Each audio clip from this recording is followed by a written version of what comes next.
Sizin atanız han bolgon bu.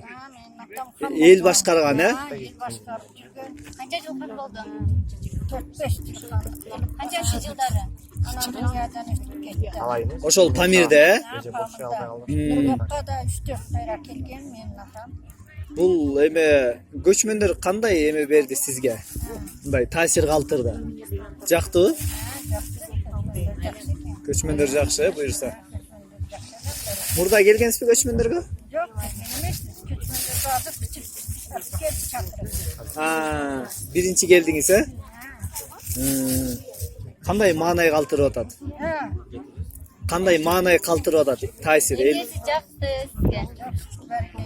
Yaxşı ekan. Bulacak жылуу экен. Баягы элдер келип атышат го көбү. Сиздер менен сүрөткө түшүп алалы, таанышып алалы деп.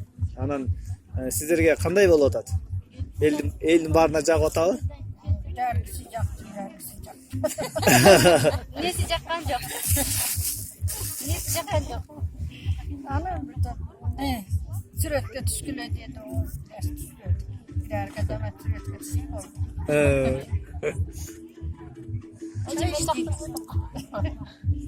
Bak kol emgeklerinin mına Ha, çok güzel. buzdardın kol emgeklerini jay açpay nelerin bağladыңыздар элдердin? Berler, yaxşı ki. Bari жақсы. Uğraş atçattı. Uğraş bir giden kılışıp yatırdı. Чынын айтат. Şimdi de uğraş bir giden kılışıp yatırdı.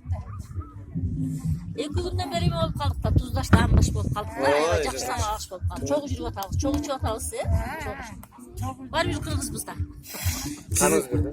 Var bir kırgız. Barımız kırgız dinimiz bir. Çok О, жалпы элге кандай каалоо тилек айтат элеңиз? Кырчында өтүп жаткан же жалпы эле Кыргызстанда өтүп жаткан дүйнөлүк көчмөндөр оюн боюнча каалоо тилегиңиз жалпы элге? Qalo tilak aytib qo'ying.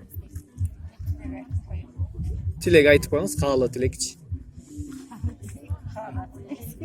Жалпы элingizге qalo tilak. Кыргызстанга, дүйнө элине, Памирдеги туугандарыбызга баарына. Эже жакшы. Гулиз эже. Келиңизчи, siz söylеңиz, келиңиz.